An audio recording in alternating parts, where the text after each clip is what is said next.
48 division లో తోట గోవిందమ్మ గారు రామారావు గారు ఆధ్వర్యంలో అత్యంత ప్రతిష్టాత్మకంగా నిర్వహించినటువంటి సంక్రాంతి ముగ్గుల పోటీల్లో చాలా బ్రహ్మాండంగా దాదాపు 700 నుంచి 800 మంది మహిళలు సోదరి మనులు అక్కలు చెల్లెళ్ళు అమ్మలు అందరూ కూడా పాల్గొన్నారు.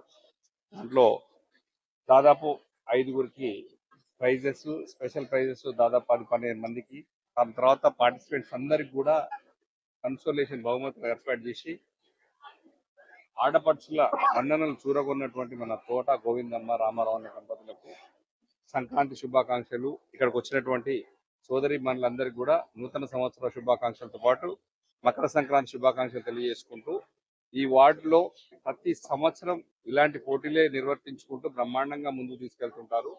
బతుకమ్మ పండుగ జరిగినా కూడా, దసరా పండుగ జరిగినా, వినాయక చవితి పండుగ జరిగినా, ఏ పండుగలైనా బ్రహ్మాండంగా చేసుకుంటూ ఇక్కడ ఉన్నటువంటి అందరినీ పిలిచి ఒక కుటుంబ సభ్యుల్లాగా కలిసి ఉండేటువంటి వాతావరణం క్రియేట్ చేస్తుంటారు.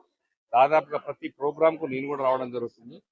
ఈ డివిజన్స్ అన్ని కూడా బీఆర్ఎస్ పార్టీకి కంచు కోటలాగా తయారు చేసుకున్నటువంటి డివిజన్లు ఇవన్నీ. రామారావు అన్న చాలా కష్టపడతారు. వాళ్ళ ఇంట్లో ప్రతి సభ్యులు వదినతో, గోవిందమ్మ వదినతో పాటు రామారావు అన్న గారు కూడా కార్పొరేటర్, వాళ్ళ ఇంట్లో పిల్లలు కూడా ఒక డాక్టర్ కూడా లక్ష్మణ్ గాని రాము గాని వాళ్ళ కుటుంబ సభ్యులందరూ కూడా ప్రజల కోసం కష్టపడతారు. నేరు పొంగి వరదంతా ఊళ్ళో దాకా వచ్చినప్పటికి కూడా సేవలు చేశారు. చాలా ఇండ్లు మునిగిపోతే కూడా వాళ్ళందరికీ భోజనాలు అరేంజ్ చేశారు. మేము అరేంజ్ చేసాం, పార్టీ నుంచి అరేంజ్ చేసాం. బీఆర్ఎస్ పార్టీ కేసీఆర్ గారి ఆదేశాలపై చక్కగా వాళ్ళందరూ కూడా ఆశ్రయించి మంచి భోజనాలు ఏర్పాటు చేసి హరీష్ రావు గారు పంపించారు. కిట్లు మేము చేసాం, గోవిందన్న రామారావు గారు కూడా చేయడం జరిగింది. ప్రతి ప్రోగ్రాంలో పువ్వాడ అజయ్ గారు కూడా ఈ డివిజన్లలో ఈ అభివృద్ధి జరిగిందంటే గత 10 ఏళ్లలో కేసీఆర్ గారు ముఖ్యమంత్రిగా ఉన్నప్పుడు, కేటీఆర్ గారు వర్కింగ్ ప్రెసిడెంట్, ఐటీ శాఖ మున్సిపల్ శాఖ ఉన్నప్పుడు పువ్వాడ అజయ్ గారు కూడా మంత్రిగా ఉండి తను చేసినటువంటి అభివృద్ధి చాలా గొప్పది. ఇక్కడ జరుగుతున్నటువంటి కేబుల్ బ్రిడ్జ్ కానీ, ఈ మున్నేరు మీద జరుగుతున్నటువంటి రిటైనింగ్ వాల్ కన్స్ట్రక్షన్ కానీ ఇవన్నీ కూడా కేసీఆర్ గారు శాంక్షన్ చేసినవే తప్ప ఇప్పుడు ఉన్నటువంటి ప్రభుత్వంలో ఏమి చేసినవి కావు. ఇవన్నీ కూడా ముందుకు తీసుకెళ్తాం. మళ్ళీ ఖచ్చితంగా కూడా నెక్స్ట్ రాబోయే కార్పొరేషన్లు ఎలక్షన్లు మేమే విజయం సాధిస్తాం. బీఆర్ఎస్ పార్టీ 2028లో సాధారణ ఎన్నికల్లో కూడా ఖచ్చితంగా బీఆర్ఎస్ పార్టీ విజేతంగా మోగించుకొని కేసీఆర్ గారిని తిరిగి 3వసారి ముఖ్యమంత్రిగా చేసుకోవడం మా అందరి లక్ష్యం. దాంట్లో ఇంత మంచి కష్టజీవులు, పార్టీ సిన్సియర్ కార్యకర్తలు, ఓటర్స్, మా మహిళలందరినీ కూడా కలుసుకోవడం, వారందరితో పాటు ముగ్గుల పోటీలో పార్టిసిపేట్ అవ్వడం, వాళ్ళకు ప్రైజెస్ ఇవ్వడం కానీ వాళ్ళందరూ కలిసిమెలిసి ఉండడం సంతోషదాయకంగా భావిస్తూ జై Telangana, wish you happy new year, wish you happy pongal. 8, 46, 47 డివిజన్ల పరిధిలో నిన్న దూరం ఉంటుందని గణేష్ నగర్ లో సంక్రాంతి ముగ్గుల పోటీలు పెట్టడం జరిగింది. భారీ ఎత్తున మహిళా సోదరి మనులు జయప్రదం చేశారు.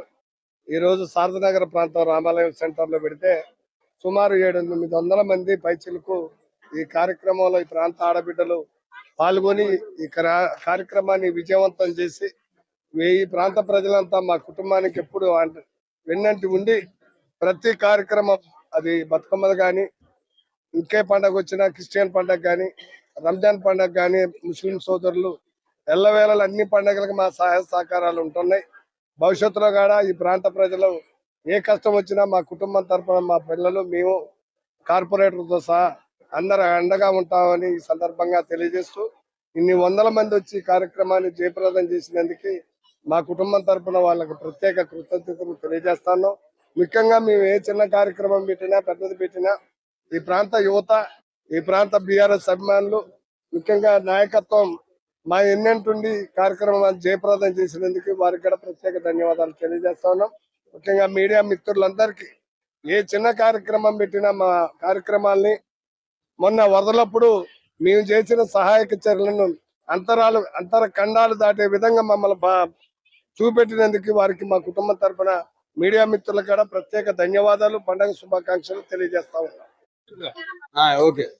48వ డివిజన్ ప్రజలకి సంక్రాంతి శుభాకాంక్షలు. మేము ఎప్పుడు ఎల్లవేళలా వాళ్ళకి అందుబాటులో ఉంటాం. ముందు కూడా వాళ్ళ కష్ట సుఖాల్లో ఎప్పుడు తోడుంటాం. వాళ్ళు మంచి చెడు ఏ కష్టం వచ్చినా ఆదుకోవడానికి మేము ముందుంటామని మీ ద్వారా తెలియజేస్తున్నాం. వాళ్ళు కుల మతాలకు అతీతంగా, పార్టీలకు అతీతంగా మా మీద ఎప్పుడు అభిమానంగా ఉంటారు. వాళ్ళతో కూడా మేము వాళ్ళకంతే అభిమానంగా ఉంటాం. ఎప్పుడు ఎల్లవేళలా వాళ్ళ సంతోషంగా ఉండాలని ఆ దేవుణ్ణి కోరుకుంటున్నా. వాళ్ళ కుటుంబ సభ్యులు వాళ్ళు వాళ్ళ పిల్ల పాపలు అందరూ సుఖ సంతోషాలతో ఉండాలి. ఈ డివిజన్ ప్రజలందరూ మంచిగా సంతోషంగా ఉంటేనే మేము సంతోషంగా ఉంటామని కోరుకుంటున్నాం. ఇంతమంది వచ్చి మా అభిమానానికి ఇంతసేపు ఉండి ఇంత ఆశీర్వదించినందుకు వాళ్ళకి అందరికీ థ్యాంక్స్.